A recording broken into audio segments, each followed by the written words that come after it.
Let me show you some of the first things that you can do on Google Pixel 10a right after the initial configuration.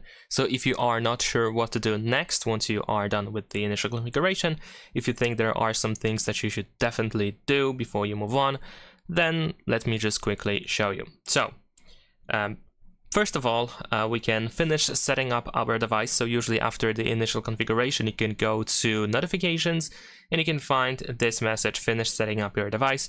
So it is something that you can, of course, go through, although it is not really necessary to do so, simply because most of the time you can see all the setup options that we had during the initial configuration. So you can consider this like a second chance to do something that you didn't do during the first configuration. But like I said, it is not really necessary to do so, but it might be quite useful for some people. We can also find a similar prompt over here in settings. Once you go to the settings, then at the top over here you can find it. Besides that, another quite important thing that you can do on your phone is, of course, sign into your Google account or Google accounts if you have multiple accounts that you want to use on your phone. So once you open settings, you should be able to find, let me actually scroll down in here.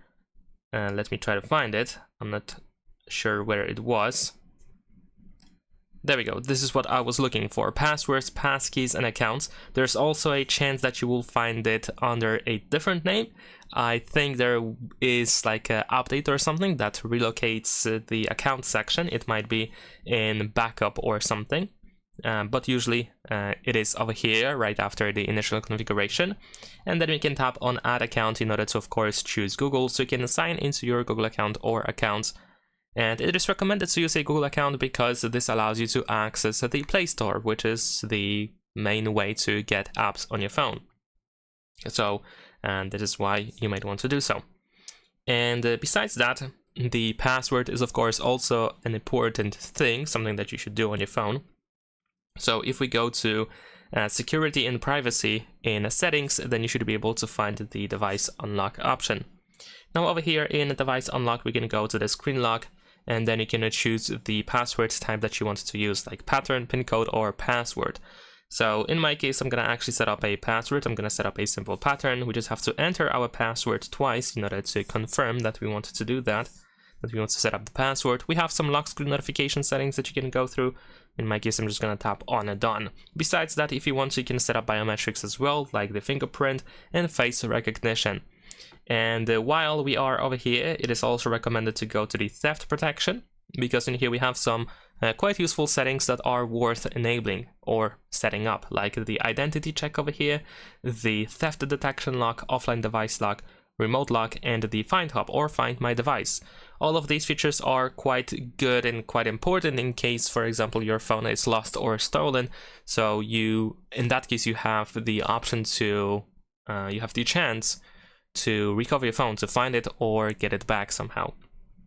And besides that, once we are done with the theft protection, another thing that is worth checking out is advanced protection in here, which you can turn on as well.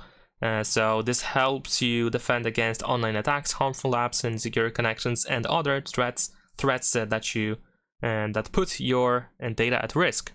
So you can visit this section as well. You can turn on the device protection. There's also the account protection as well for your Google account, so you can check that out as well. Of course, just to be sure that you are safe with your phone.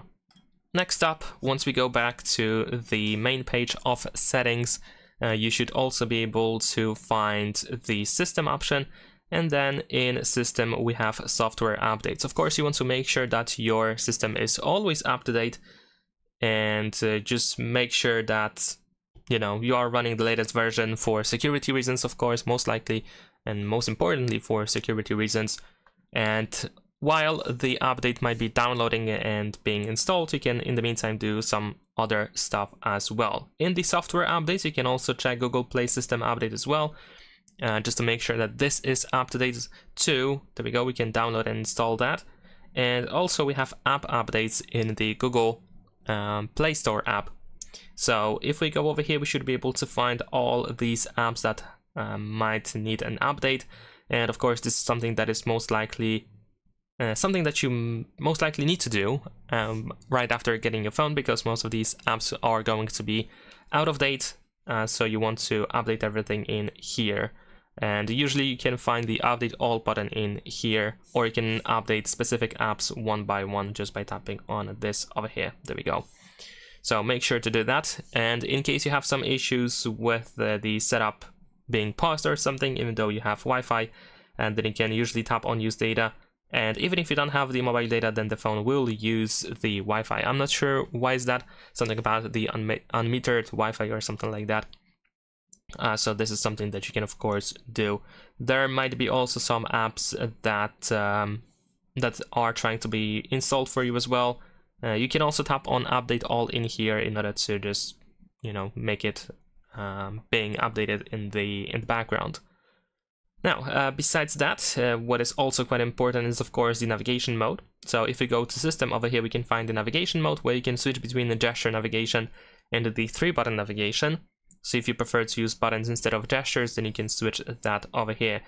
Unfortunately, we still do not have the option to change the order of these buttons on this phone, so you are stuck with this layout over here where the back button is on the left side. And besides that, 2 more settings that are quite important. The first one is the display and touch. In here you can find many different useful features that of course can be toggled. For example, you can toggle the adaptive brightness or automatic brightness, and you can adjust the screen brightness itself as well. We have the dark theme, which can be deactivated in case you don't need it, if you don't like it. In this case, we can also find the navigation mode as well, but we already did that. And for example, you can enable smooth display, which allows you to use 120 Hz. So by default, the phone does not use 120 Hz. 120 Hz is disabled, and you can turn it on in here. Now let's also go to battery settings, because over here in battery settings you can, for example, enable the battery percentage, so you can see how much battery exactly you have left all the time. And you can also go, let's say, to the battery health in order to set up the charging optimization, and which is something that is recommended to do. We have the adaptive charging enabled by default, but if you prefer to have like a limit, then of course we can set it to 80% in here. And that is pretty much it in the case of settings. Also in the app drawer we can find these suggestions, which we can turn off as well. So if you press and hold your finger on an empty space on the home screen, then you can go to home settings. Then over here we're gonna tap on suggestions, and then we have suggestions in all apps list, so you can turn it off. And then if you open the apps list, as you can see, suggestions are gone. Alright, so I think I mentioned everything that I wanted to say, that I wanted to suggest to do on your new Google Pixel 10a. Now, if there is something that I missed that you think should be mentioned in this video, then of course, please let me know in the comments so everyone can see it. And that is all. Leave a like and subscribe.